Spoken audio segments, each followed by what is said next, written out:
প্রিয় দর্শক, আপনাদেরকে রতন তালুকদার লাইভে স্বাগত জানাচ্ছি। এই ভিডিওটি শুনুন।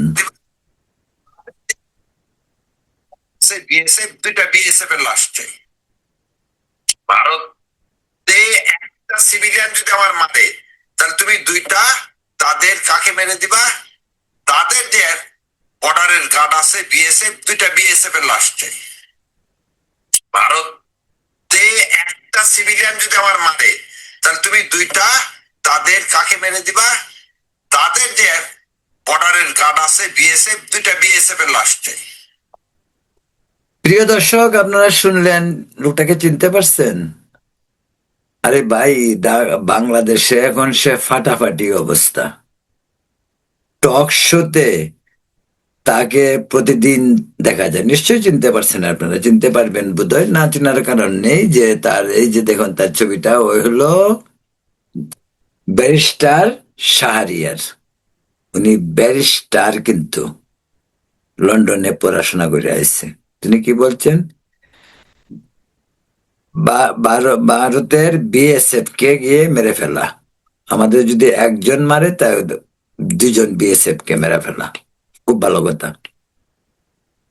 অন্যায় ভাবে আমাদের কোনো বাংলাদেশিকে বর্ডারে যদি হত্যা করা হয়, সবার সাথে আমি নিজেও প্রতিবাদ করি, আমি নিজেও মনে করি সেটা অন্যায়। কিন্তু এই যে শাহরিয়ার বা টাকলু, আরেকটা আছে টাকলু, এটা কি জানি নাম, টাকলু ফুহাদ, ফুহাদ ব্যারিস্টার, কন্টিনিউ ভারতের বিরুদ্ধে এই এই সমস্ত কাণ্ড কারখানা করছে ওরা। আচ্ছা, এই ব্যারিস্টার শাহরিয়ার ও যায় না কেন? অন্যকে বলে কেন? ও কোন কোন কিসের বঙ্গের লাট? কোন বঙ্গের লাট সে? কোন বঙ্গের নবাব সে? কোন বঙ্গের রাজা সে? কোন বঙ্গের জমিদার সে? সে বলবে আপনারা যান বিএসএফ মারে। ও মারতে যায় না কেন? তা তো উচিত ও মারতে যাওয়া। ও এটা প্রমাণ করুক। ও যে নতুন দেশপ্রেমিক হয়েছে, ওইটা প্রমাণ করে। ওই রাজাকারের বাচ্চা, পাকিস্তানের বীর্যে তৈরি ওইটা। ওই রাজাকারের বাচ্চা, সে নিজে যাক, নিজেকে মেরে আসুক না, কোনো আপত্তি নাই। তখন না বুঝবো যে ও রিয়েলি দেশপ্রেমিক। সে আপনাকে আমাকে বলে ওই বিএসএফ মারতে যাব। সে কোন বঙ্গের লাট যে তার কথায় যেতে হবে? শুনুন, আমি তার ইতিহাস জানি। ও লন্ডনে ছিল, লন্ডনে ডাকাতি করত, ভুলে বালে সাধারণ মানুষকে মিষ্টি মিষ্টি কথা বলে। ও তো অ্যাকচুয়ালি স্মার্ট। সে ওই যে দুষ্ট লোকের মিষ্ট কথা, দুষ্ট লোকের মিষ্টি কথায় মানুষ বলে অনেকে রাস্তায় বসে। ও লন্ডনে বহু মানুষকে রাস্তায় বসিয়ে এসেছে। কিভাবে? আমি লন্ডন যাইনি। লন্ডনে আমি গিয়েছি, কিন্তু লন্ডন তাকে খুঁজতে আমি যাইনি, তাকে, তার সঙ্গে আমার পরিচয় নেই। কিন্তু লন্ডনের অনেক কাহিনী তার আমি শুনেছি, তার বন্ধু বান্ধবদের মাধ্যমে। আপনারাও নিশ্চয়ই সোশ্যাল মিডিয়ায় দেখেছেন। মানুষকে ও ও লন্ডন কিসের ব্যারিস্টার ওরা? লন্ডনে গিয়ে পড়াশোনার ফাঁকে ফাঁকে ব্যবসা করতো সে, রিয়েল এস্টেট। লন্ডনে তার জীবনে কোনোদিন ভাড়া বাড়ি যে থেকে কোনো ল্যান্ডলর্ড, যে বাড়ির মালিক, তাকে সে কোনোদিন ভাড়া দেয় নাই। বহু বাঙালি, আমি কাহিনীগুলি আমার শোনা, আমি তো নিজে বলছি, আমি নিজে ওখানে যাইনি। লন্ডন আমি একাধিকবার গেছি, কিন্তু আমি তো তার শাহরিয়ার কবিরকে খুঁজতে গেছি না। ও ছিল লন্ডনের এক সময়, লন্ডন এবং শহরতলি ম্যানচেস্টার, লিভারপুল, এই সমস্ত শহরগুলিতে বহু বাঙালিকে পথে বসিয়ে এসছে।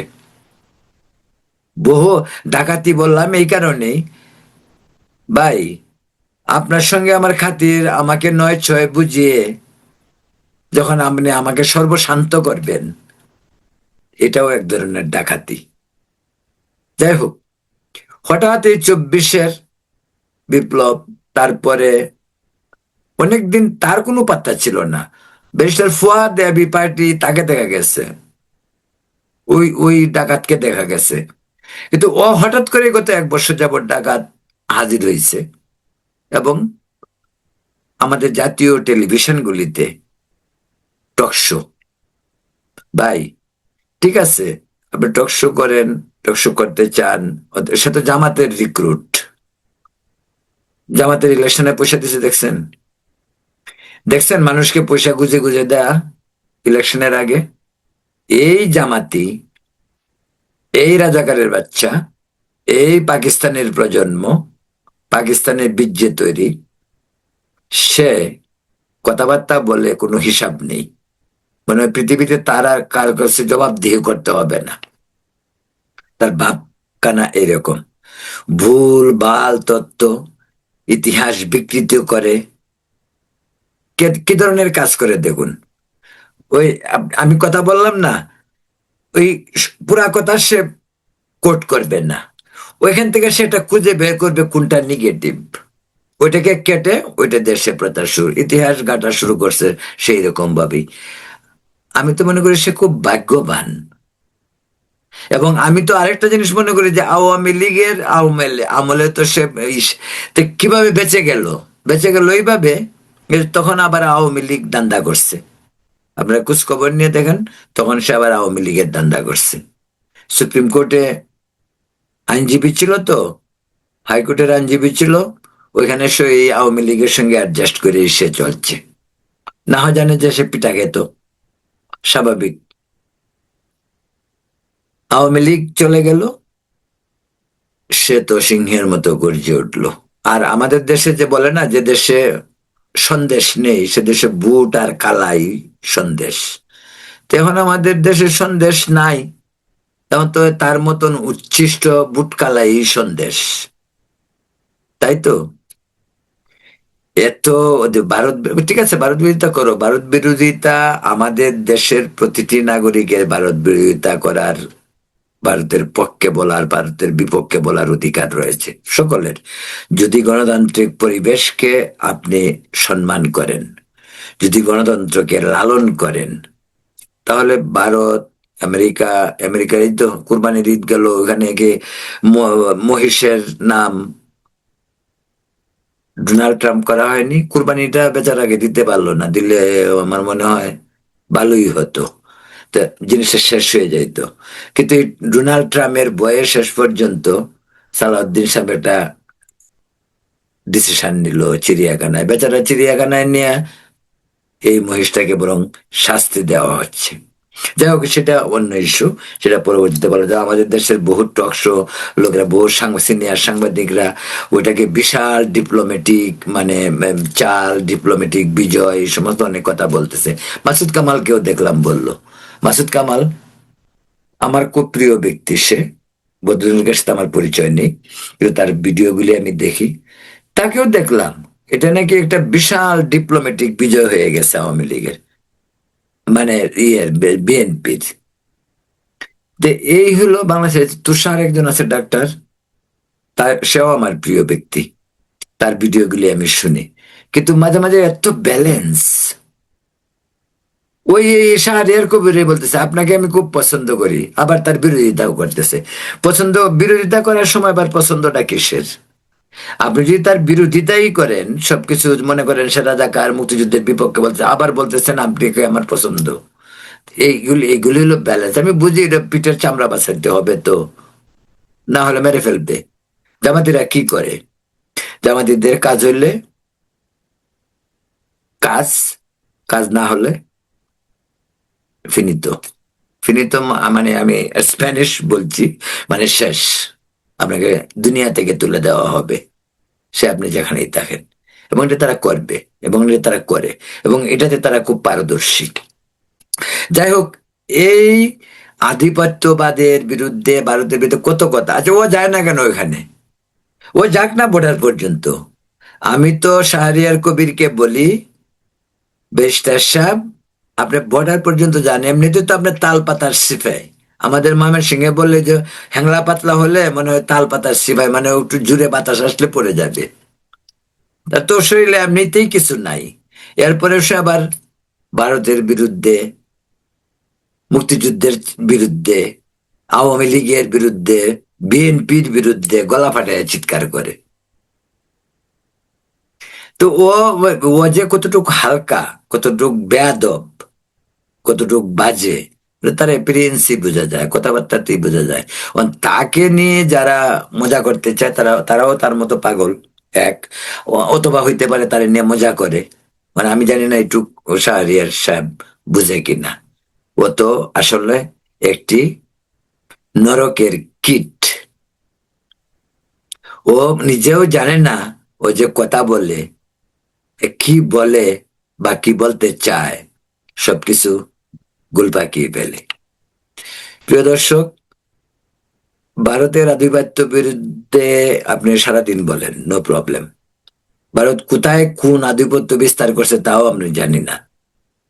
যদি হয় ঠিক আছে, আপনি বিরোধিতা করতে চান করেন, কেউ আপনাকে বাধা দিচ্ছে না, কিন্তু সীমা লঙ্ঘন করবেন না।